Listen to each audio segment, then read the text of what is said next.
في ناس بتفتكر ان الرعب بيجي من الجن والعفاريت، بس الحقيقة ان اكتر حاجة بتخوف بجد هي البشر اللي يقدر يخبي وشه الحقيقي في وسط كوم قش ويبان قدام الناس ملاك وهو جواه شيطان صاحي. قبل ما نبدأ القصة ما تنساش تدعمني، تعمل لايك، تشترك في القناة وتفعل زر الجرس وكمل الفيديو للنهاية لان القصة قصيرة جدا حوالي دقيقتين ونص. ويلا بينا نبدأ وعلى بركة الله. في اخر البلد عند الزرايب القديمة كان في منطقة اسمها كوم قش، مكان دايما ريحته تراب ودخان والليل فيه بيجي بدري كأنه خايف.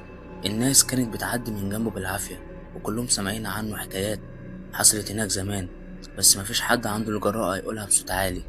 في يوم من الأيام حسام شاب غلبان شغال نجار اتأخر في الورشة ونزل يعدي من طريق كوم القش عشان يوصل لبيته بسرعة. وهو ماشي سمع صوت حد بينادي عليه: يا ابن الناس استنى بس.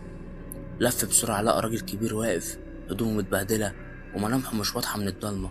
حسام اتوتر: حضرتك عايز ايه؟ الراجل رد بصوت متكسر: انا بس محتاج مساعدتك، العربية بتاعتي غرقت في الطين، تعالى معايا دقيقتين بس نطلعها.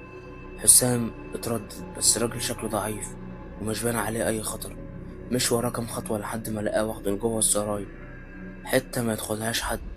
فجأة حسام سمع صوت تكة معدن، بس وراه لقى الراجل ماسك سكينة. حسام تنح لثواني من الصدمة. الراجل قال بصوت بارد: معلش يا ابني، انا بس محتاج فلوسك ويمكن اكتر من كده. حسام قلبه وقع، حاول يرجع لورا، بس ظهر شخص تاني من الضلمة ولع كشاف في وشه. ده كان شاب لابس لبس نضيف وشكله من عيلة محترمة في البلد. الراجل الكبير قال له: خلاص انت دورك خلص. الشاب بص لحسام وقال: ما تزعلش، لو تعرف احنا مين عمرك ما كنت هتصدق. هنا حسام فهم ان العصابة اللي الناس بتسمع عنها في البلد مش شوية بلطجية، دول ناس من وسط المجتمع بيختفوا في وسط كوم قش ويطلعوا بالليل يصطادوا اللي ملهمش حد.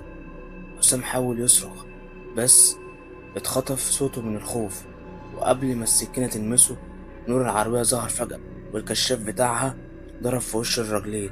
اتلخبطوا في لحظة وحسام جري بكل قوته.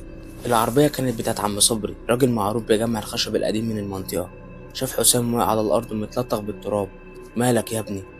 حسام كان مرعوب مش قادر يتكلم. العربية اتحركت بعيد، من بعيد شاف راجلين واقفين مستخبين ورا كوم قش بيتفرجوا. من الليلة دي حسام عمره ما عدى من هناك تاني.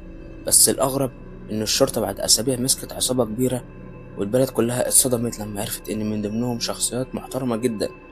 وحسام رغم نجاته كانت معجزة كان دايما يقول جملة واحدة لأي حد بيسمع حكايتي: أخطر مكان في الدنيا مش اللي ما يشوفوش نور، الأخطر اللي النور فيه بيكشف ناس انت عمرك ما كنت تتوقعها.